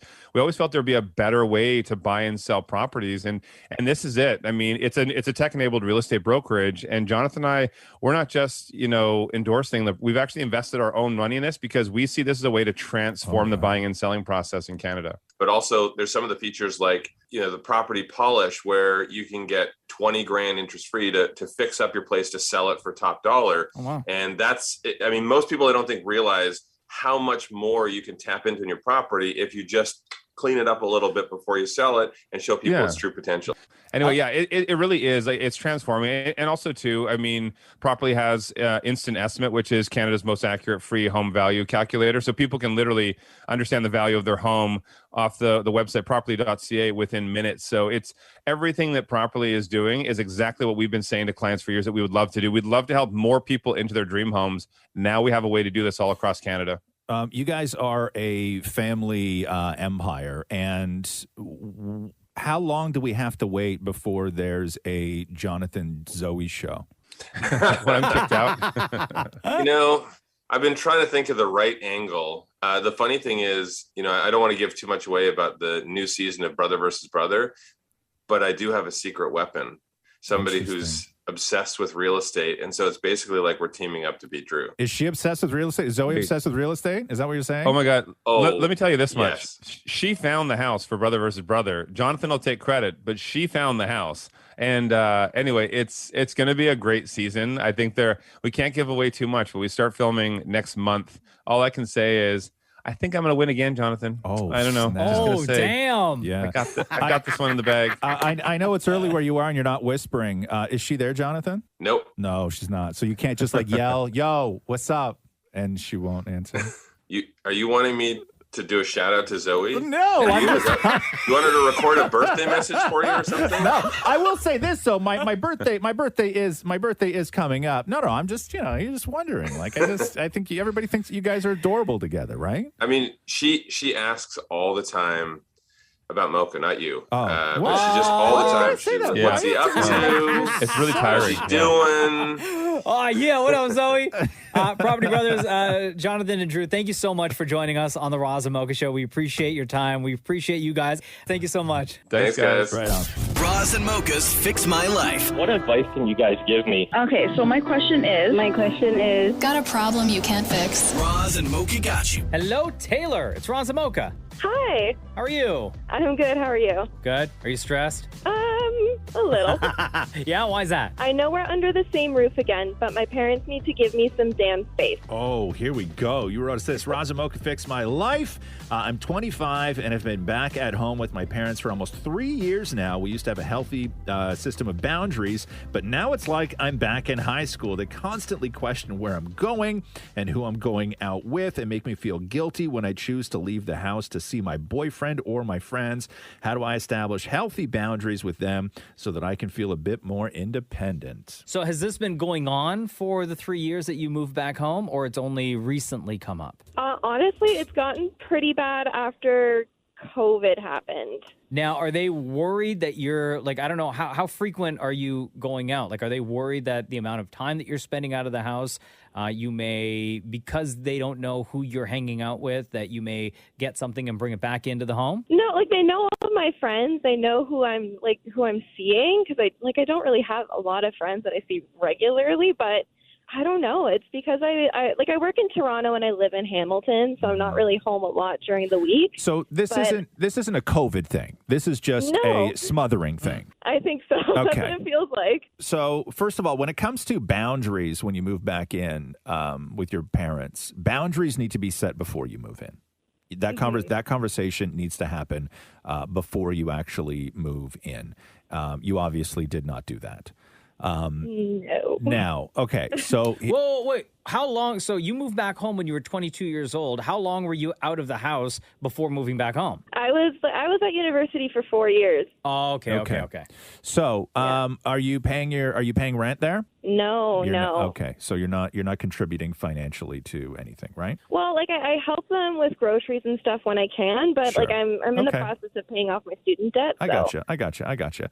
What about your sort of life in the house? What kind of life do you have in the house? Like you sleep until noon on Saturdays and stuff? No, I'm up early all the time, and I do a lot of chores. I just help out where I can. So, and yeah. So part of the problem that people run into when they move back in with their family is that you sort of both reassume those roles when you were a teenager. So you're leaving your dirty clothes on the floor, not cleaning up after yourself, leaving a dirty dish in the sink because it's comfortable and that's what you remember and that's the way things used to be, right? That's a huge problem when people move back in. And then they're like, stop treating me like I'm a kid. And then your parents are like, yeah, but you were on your own for 4 years and you moved back in and you're 16 again. Stop acting like it, right? Right. So that happens a lot. The other thing is that when you do move back in, your parents should always be reminded, whether it is through your own ambition or plans that you've set, goals that you've made, that this is temporary. They should be well aware that you every day are doing something to get out of that house. Right. Okay? Are you doing that right now? Yes. Do they know? I think my mom's in denial. Yeah. Okay. And then the other thing too that you run into when you move back in is that you don't make time for them. You're like a stranger to them in their own home. Like you're there, but you living your own life. You don't instigate any sort of, dare I say, family time. You don't sit around, you don't sit there and go, hey, listen, Friday, I'm not going out. What if we all get together, do a movie night? That kind of thing, where you're actually spending time with them. You're not a drifter who is, coming in at all hours of the night and sleeping in their bed. Yeah. Right? I think that you have to make that time, and then that becomes family time, and then everything else is your time, right? But that said, parents are ruthless when it comes to manipulation and guilt tripping. Ruthless, because they want you to need them. Yeah. They want you to need them. And when you feel that, that's the conversation that you have to have. And fortunately for you, you're a grown-up. And you, as a grown-up, should be able to have grown-up conversations with other grown-ups, whether they're your parents or not. Okay. When was the last time you had that conversation, or you just haven't at all? You've kind of avoided it. Honestly, I think I've avoided it because I feel bad even having that conversation because I don't want them to think that I'm taking them for granted. Wait a second. You feel guilty? Yeah. Okay, yeah, that's their plan. Okay. Nailed it. Mom and Dad are like, score. Yeah. Got him. Yeah. No, Taylor, I think you can address all of your concerns and have an adult conversation with your parents about this. Yeah, I think so too. All right? Okay, thank you guys. You're welcome. love. Good luck. Thanks. Bye. Roz and Mocha's Fix My Life. On Kiss. Hey, Mocha. Yeah, man. Are you ready? Of course. Let's do the news. The Roz and Mocha Show podcast. News break. It is official. Squid Game has become Netflix's biggest series launch ever. It hit 111 million viewers. 111 million viewers. That's incredible. For Squid Game. For a show that is only, it's okay. And it came out a month ago. I think less than a month ago. Less than a month. 3 weeks ago. Maybe 3 weeks I think ago. I'm still the only person that hasn't finished watching it You yet. haven't yet, huh? No, everybody else in my life, everybody I know has watched Squid Game. Really, huh? Yeah. Yeah. No, it's a monster, like an absolute. This is almost like what Tiger King was. Yes. You know what I mean? Where it was the thing that everyone is talking about. And everyone rushed to watch, which I'm trying to do right now. Yeah. Damn. But you ain't got no time for that, huh? Why haven't you finished it yet? What's the matter with you? I just got stuff going on. Like what? Like how busy can you possibly be? What's that, Maury? 64 million. What? So Tiger King reached 64 million. Yeah. No, Oh, but wow. I just mean that it's the thing that everybody's talking about, right? Like every now and then a show just catches fire where And you this have beat to be a part Bridgerton, of too. it. Yeah, well, Bridgerton was their number one, and then Squid Game hit. So I don't know what's going to top this. Possibly next season of Squid Game. By the way, they have Squid Game dog costumes for Halloween now. What do you mean? Like you can dress your dog in the Oh, tracksuit. I thought you meant that you put a costume on, but you're a dog, but only in the Squid Game costume. How would you get that? I don't know. You said a Squid Game dog costume. You did say that. The Roz and Mocha Show podcast. So real, I don't want to use the word screw job, but like a real screw job went down on Dancing with the Stars last night. There is a weird ass rule on that show that I didn't know existed. So there was crazy confusion when I started looking at all the social media reaction at Dancing with the Stars last night. They were very confused. Do you know all the different sort of memes that are available to people where it's like somebody doing math in their head? Yeah. Where they're like trying to figure out how the math works? Yeah. So there's a rule on Dancing with the Stars that there's 4 judges, and if they're deciding whether they're going to save somebody, if it is a 2-1 vote, that's considered like a tie because it's not unanimous. And then the 4th judge gets to decide which person stays or goes, even though the other 3 judges have sided clearly with one. So listen to this vote. So this is the way it went down. So this, what you're going to hear right now is Brian Austin Green had already gone home. Yeah. Okay. And then it was down to Matt James and Kenya Moore. Okay. And so Tyra is going through the judges on asking which pairing the judges would like to save. And so you listen to this and tell me if it makes any sense. If the first 3 judges are divided, then Len, as our head judge, will cast the deciding vote. Okay? It's time for the judge's verdict. Bruno, which couple would you like to save? And I have to go for Matt and Lindsay. I'm so sorry, my love. Bruno chooses to save Matt and Lindsay. I turn to you, Derek. Which couple would you like to save? I'm gonna save Kenya and Brandon. Got one for Matt one and Lindsay. one. We have one for Okay. Kenya and Brandon. Carrie Ann, which couple would you like to save? Tonight, I am going to save, the couple I'm going to save is Matt and Lindsay. You had a great breakthrough. So it's 2 votes to 1. Yeah, so Matt and Lindsay are good to stay. Listen. Divided. Both of these couples are still in the running. We turn to our head judge, Len. But Sorry, I'm going to Len. pick Question. Kenya. You're staying in the show. Kenya is staying in this competition, and Brandon. It's a tie. But the other 2 said Matt, though. Yeah. So the 3 judges said they're going to save Matt. And then Len has the deciding vote, I guess, on who he wants to save. But they already said. So there's 4 judges, and it was split 2-2. That's a tie. Yeah. How does he And get to decide? Because when the majority already said they want to save Matt. Exactly. I don't know what he had to decide. It was already like, I could understand if there's a tie that there needs to be some sort of mechanism. But when 3 judges go, the majority of 3 go one way, and then he can just come in and just negate everything that they just said. Then that eliminates the whole voting process. Thank you. Anyway, So people are freaking out. People were very confused. They're going to have to address this next week. Yeah. Well, no, this is a rule. I think it's happened before on the show. It's just a dumb rule. So anyway, after last night's elimination with Bachelor Matt James, damn it, Maury caught up with Matt James to talk about going home. Been better, man. Oh my God, Matt, what happened? I didn't have the right moves tonight. But that's the thing is he did. He had his best dance. That's what's so hard about it. He did so good tonight. So it's just a bummer. But Matt, how can you reject somebody who like dances shirtless all the time with a body like yours?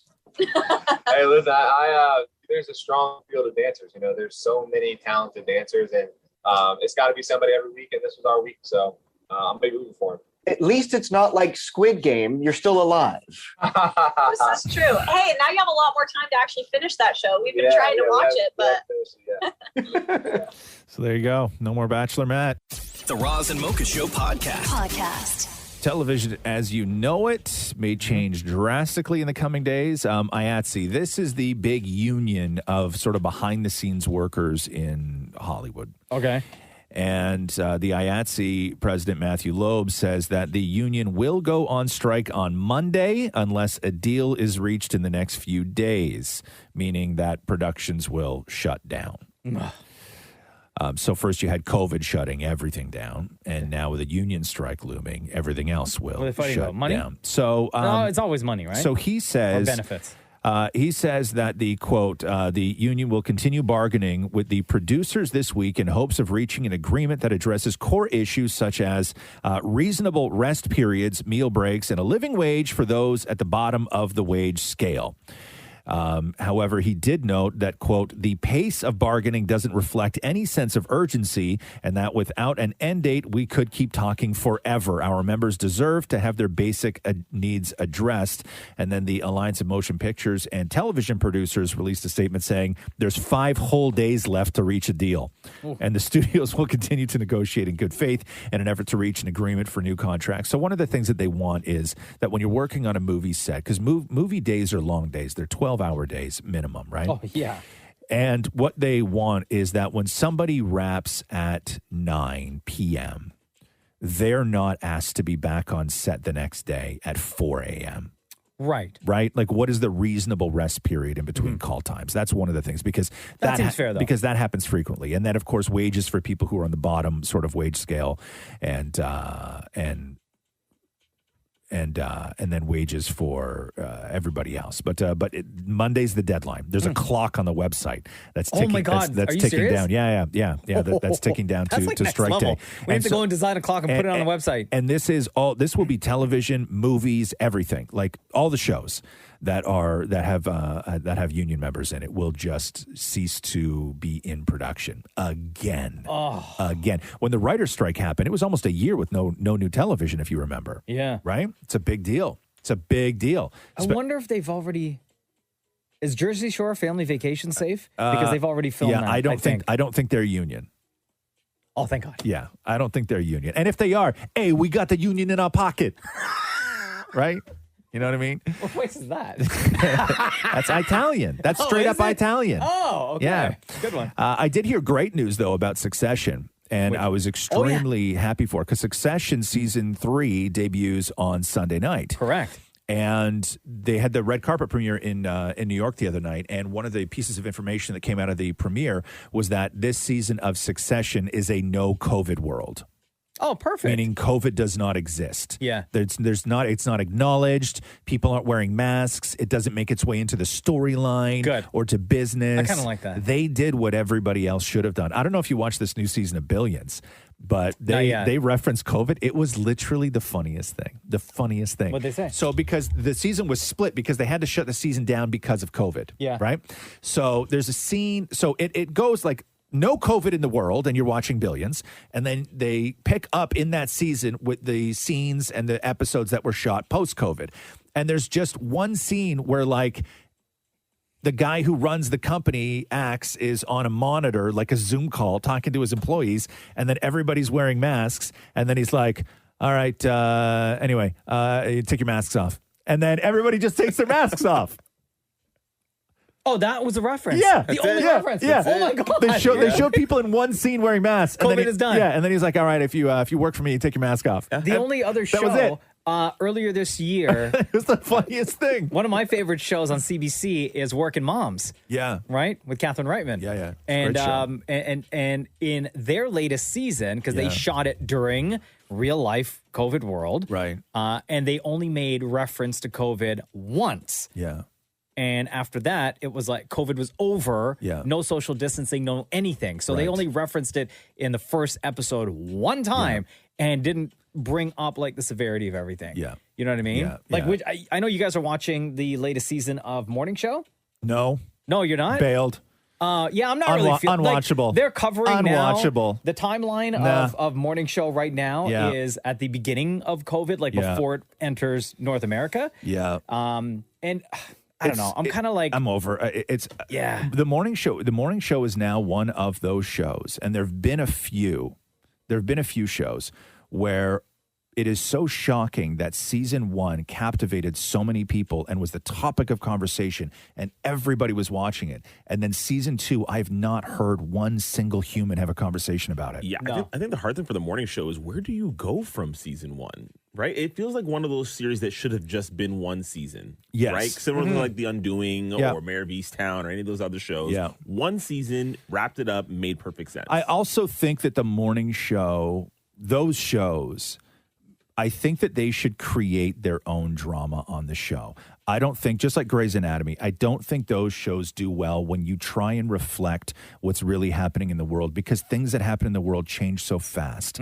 And the morning show really leaned in. I mean, I know season 1, it was very much like the Matt Lauer sort of dirtbag, misogynistic, sexual abuser, like all of this stuff. They really leaned into that. But that's sort of that world, but that has been that world for a very long time. Yeah. So they sort of exposed it. yeah, you have like a big history of these things happening. You do Right? now, but every storyline in this show now is sort of a different part of what is relevant on Twitter, Mhm. right? And it's relevant in the world as well, but it just seems like it's pulled from Twitter arguments. Yeah. A lot of the show, and the characters are so great and so well rounded, and I just think that they could have created at times a little bit of their own drama as opposed to trying to reflect what's going on in the world, because you get tired of that. Like, I stopped watching Grey's Anatomy because I'm like, I don't want to listen to people talk about COVID, man. Yeah. I will like, say, I'm so done with listening to people talk about COVID. the other thing about the morning show and the direction, you're not watching it, but but you are, Shem. I just don't like the direction that they're taking Reese Witherspoon's character. Bradley.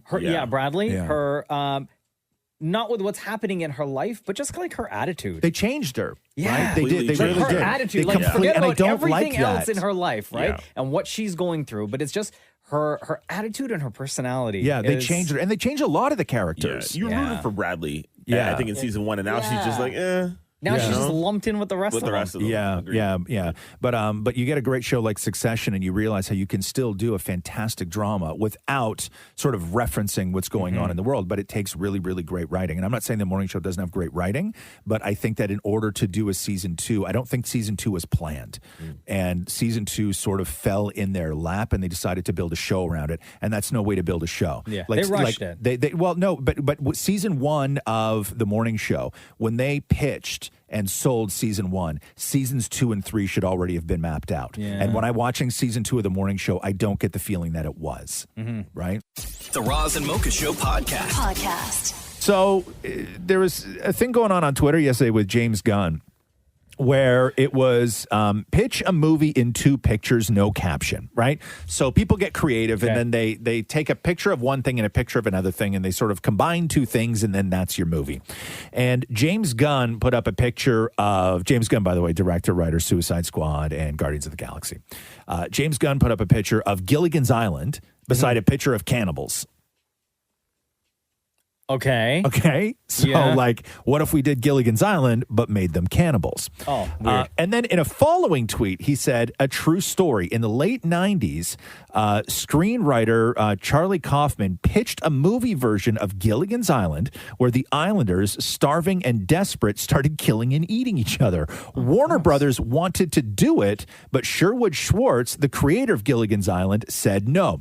He later adds, after Guardians, I tried to resurrect the idea and wanted to direct it. It seemed Warner's and Charlie were interested, but at the time, the estate of the late Sherwood Schwartz nixed it. Anyway, if the Schwartz estate changes their mind, I'm here. So James Gunn has this wild fantasy of doing a cannibal version of Gilligan's Island. No. You don't think you could make that work? I mean, Could he make the movie? Bro, yeah, he made a superhero movie with 5 characters that I've never heard of before and turned it into one of my favorite superhero movies. I know, but still. I don't know. I think he could do it. 100% I think he could do it. The Roz and Mocha Show podcast. And now it's time for Ask Roz and Mocha. This is where you get your questions answered. Hello, Natalia. How are you? It's Roz and Mocha. Good. How are you guys doing? Good. Where do you listen to the show from? Bradford. Nice. Bradford, Ontario. All right. How are things out in Bradford today? They're not bad. Yeah. It's a nice Sunday. All right, Natalia, what is your question for the room? All right. I was wondering if you guys have ever just really, really hated someone and what the story behind that is. Can we say who, but without the story? Wait. No, you cannot. If you say who, you have to say the story. Yeah. Natalia, do you have somebody in your life or had in your life who you hate or hated? I knew you were going to ask me, and I've been thinking about it, but I think I just want to live vicariously through other people's drama. I've realized I haven't hated someone in a long time. Okay. Dan Mori, who's the person that you've... Roz, go first. No, you go ahead. I mean, there's lots of people that I hate. Lots? Wow.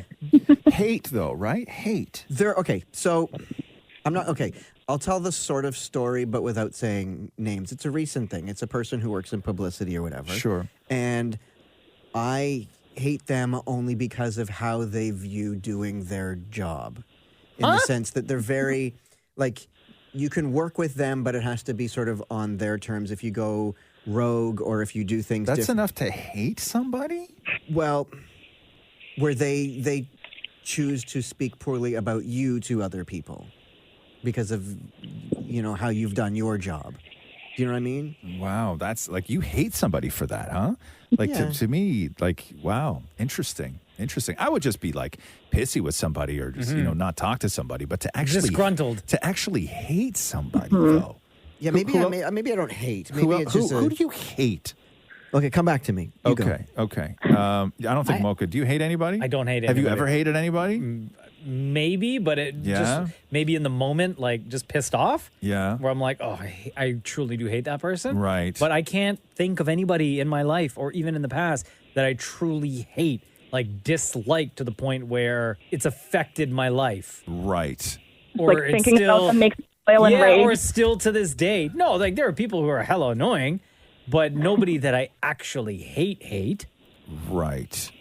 Interesting. I've hated many people in my life. Yeah. Now, whether I carry that hate with me still today is a completely different story, right? Like you sort of get over things.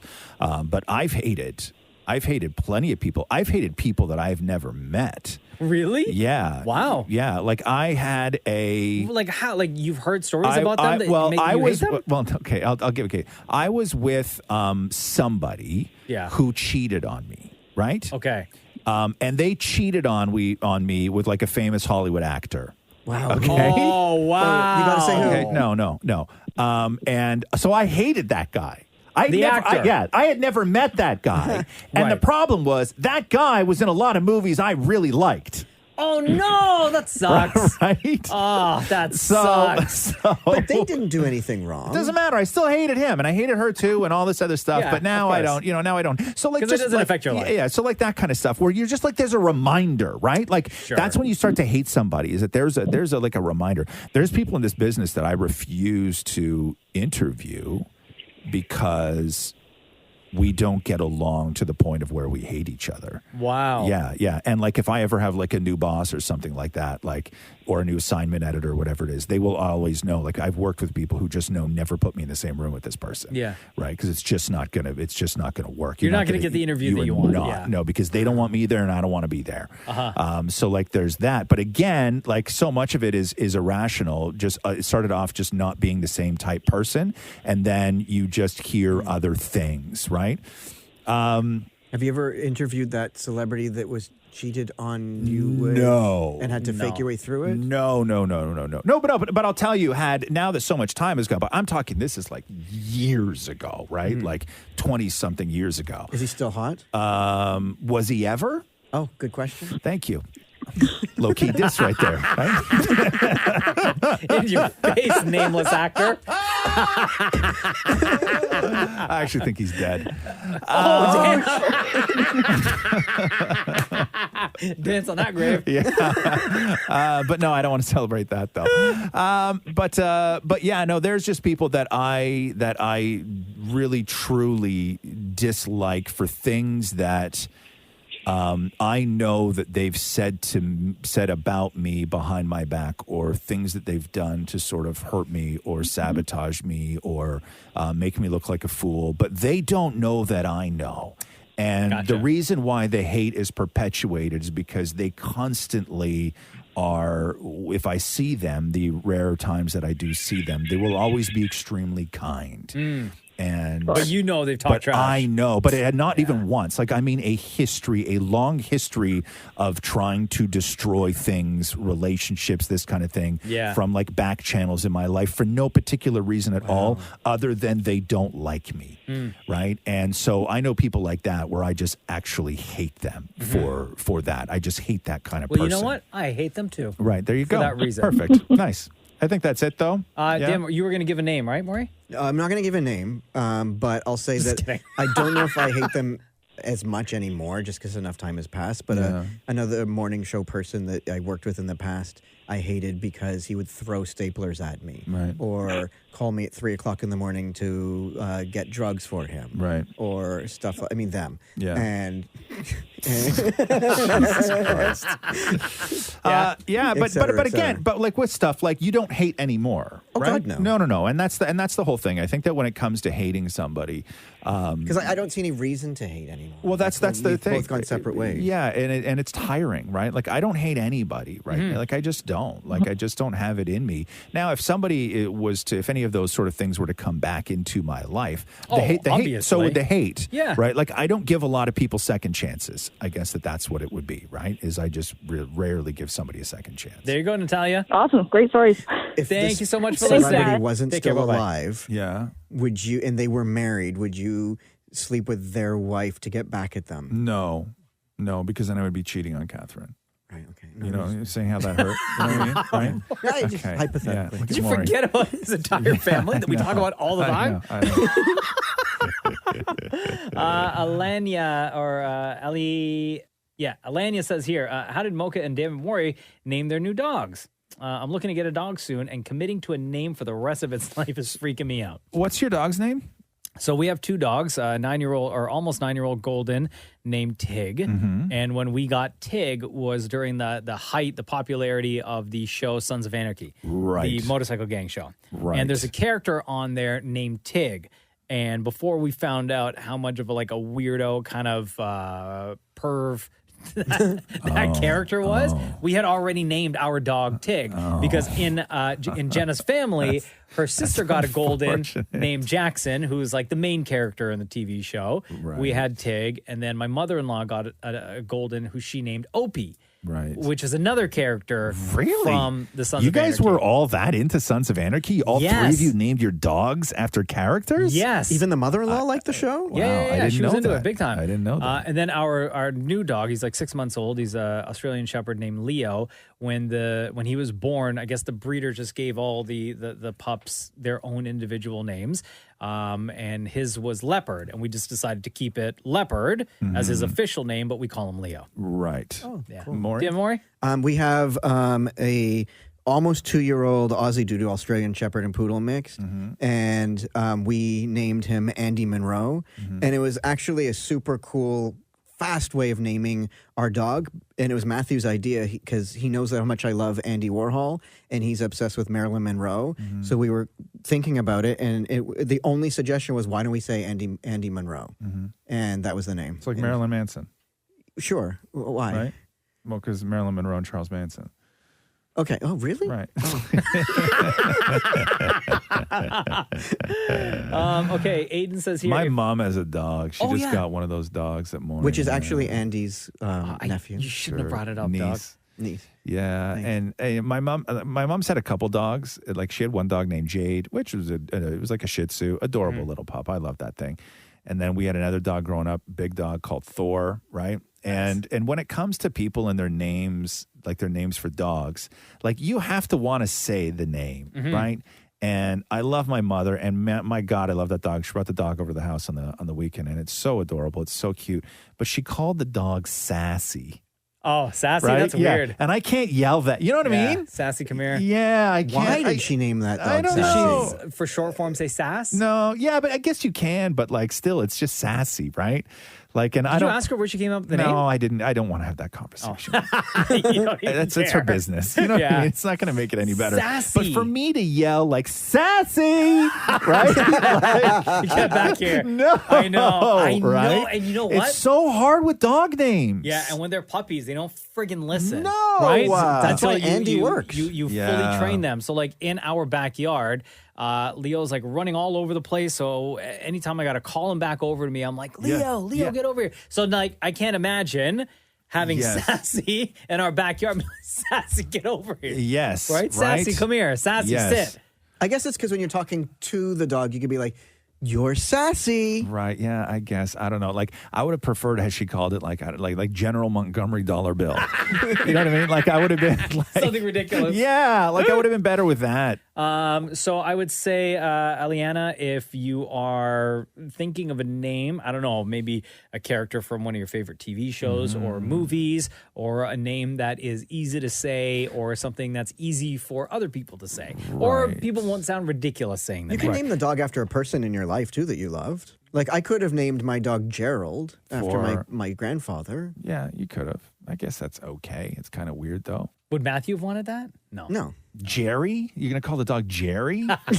Yeah, that's weird. Yeah, that's a weird name. The dog Jerry. Also, if you do take Mocha's advice, okay, and you name your dog after somebody on a television show, find a television show that has already run its course, so you don't name your dog after a rapist, right? You know what I mean, or something like that, where you're like, oh, I really love that character, and then you're like, oh God, no, Yeah, and then because then terrible things. Yeah, it's the terrible things, and then because then you can't tell that story anymore, right? Yeah. Because they think you're weird. They don't know when you got the dog. Maybe you got the dog in the final season. Yeah, and you had Right? no idea. Then you- That's the problem with us. Yes. With Tig. You didn't from know. Sons of You got it Anarchy. early on. Yeah. Early on, right? Rookie mistake. Yeah.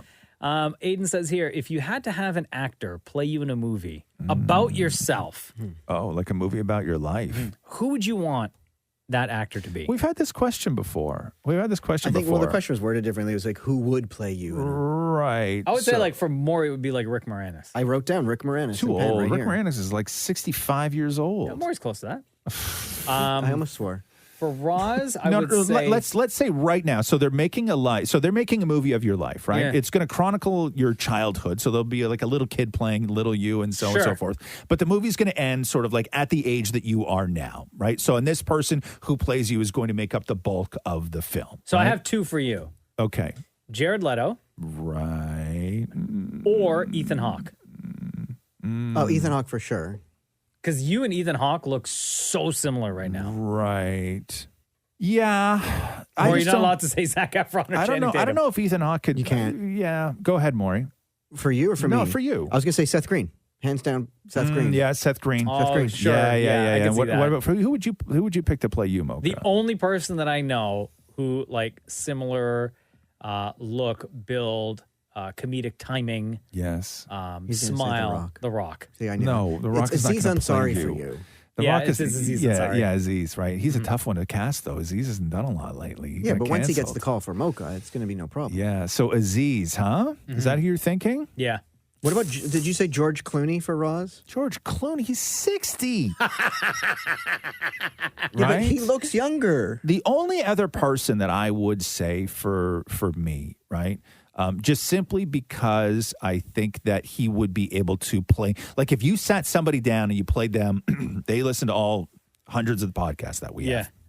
You sat them down and they got to listen to everything. Who do I think could sort of like capture the essence of what I do? I would say Will Arnett. Oh, yeah. I could see that. Right? Absolutely. Yeah, that's a good one. Yeah. Really good one. Yeah. What about the guy that was the most fascinating guy in the world? Remember that guy? Huh? The guy who was in the commercials that always was The most Dos Equis guy? Yeah, that one. The most interesting man in the He's world? not going to get a No. movie role. Nobody's needs the hiring work. that guy. Shem looks like he wants to pipe in here. Yeah, who's going to play you, Shem? I would say Daniel Kaluuya. Yeah. Oh, absolutely. You know what I mean? Yes. Yeah. No, for you. No, but Sterling K. Brown's he's too older old, than me. though. He's He's too too old for me. old. I would say Yeah. Daniel Kaluuya.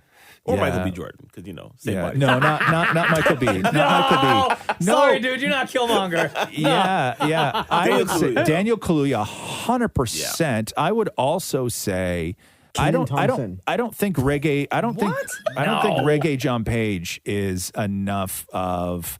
I don't think he would be able to pull that off. I haven't seen him do anything Do funny. you hear me? Keenan Thompson. Keenan Thompson. No From SNL. way. Wow, that guy's old too. Yeah. He's been on SNL for like way. 25 years. Shem was in grade 8 when Keenan Thompson started on SNL.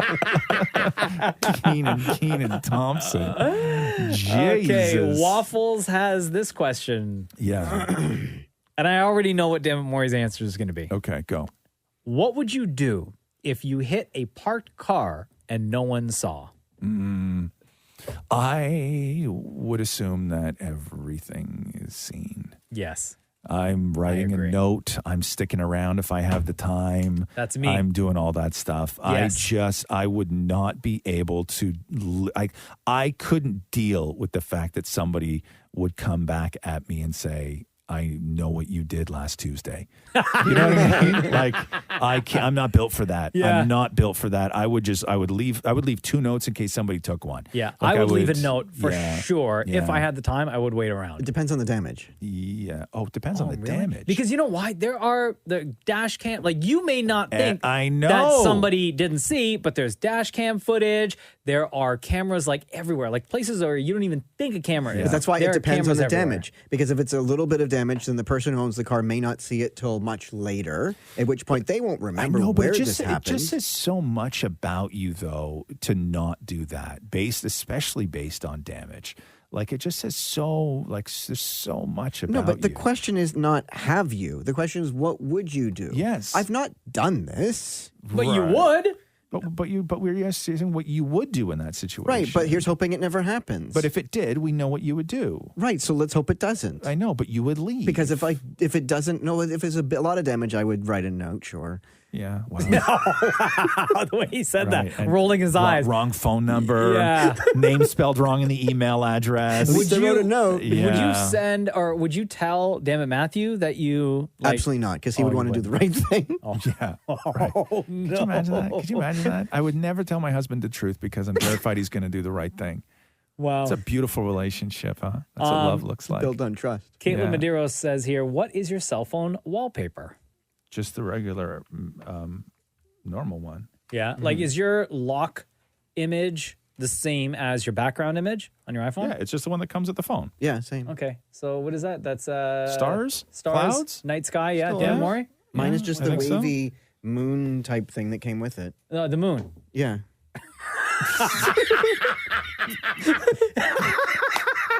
And your background as well? The same thing. Yeah, it didn't change anything. Oh, Yeah. okay. No, I've never done that. I've never had Oh. a custom. You've never done that? No. Oh, I change mine all the time. Do you? To what? Yeah. Right now, not my background on my phone. My background has been the same for, I don't even know, like 6-7 years. Right. And it's a picture I have of the Aria Hotel and Casino in Vegas. Excuse Kind of just like at a me. different angle. So I like that picture. Yeah, because I find, are you a folders guy Yeah. on that phone? You're like Catherine, man. Yeah.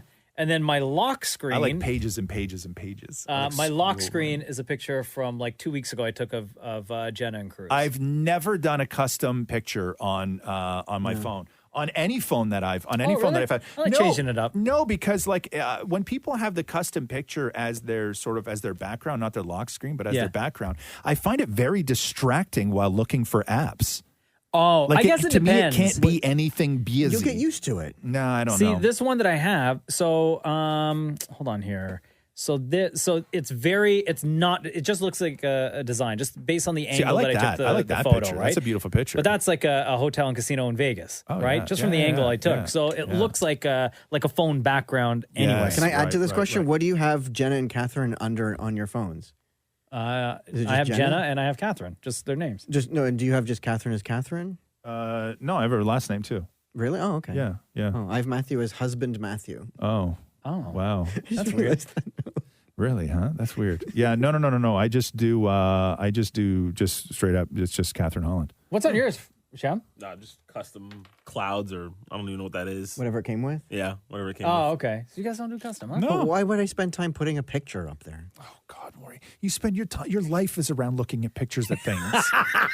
And now all of a sudden you have no time for pictures. Yeah, I know, right? Okay, we'll end on this one. Yeah. Dallas says here, as a tongue twister for Damn It Maury. Okay. Okay, ready? Yeah. So you may have to write this down. Which whipped which wrist? Oh, wow. Okay.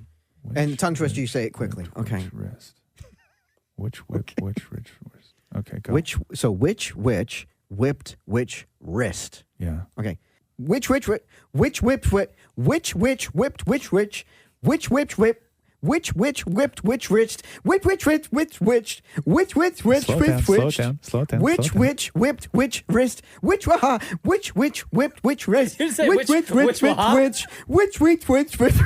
When Maury starts doing these things, it sounds like his tongue starts expanding, right? It's like, it's like you bit a bee and your tongue is slowly swelling. Yeah. Which wrist? Which wrist?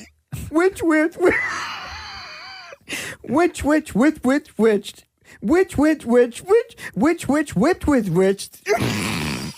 Okay, now just say them so people understand again. Say it from the top. Just say the word. Which whipped which wrist? Go. Which whipped which wrist? Which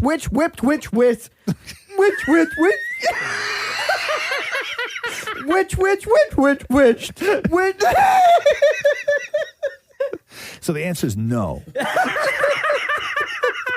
I don't even know what the question was, and the answer is no. Find us on Instagram at Kiss925. That's where we post a picture that reads Ask Roz Mocha. This is where we get the questions from. So feel free to ask your question and leave your comment. And of course, we will get one of you to join us on the phone to start off the segment. Thank you for listening. This has been the Roz and Mocha Show podcast. Thanks for listening to the Roz and Mocha Show podcast. Catch the guys live Weekday mornings from 6 to 10 on Kiss 92.5. Kiss925.com. Or download the Kiss 92.5 app.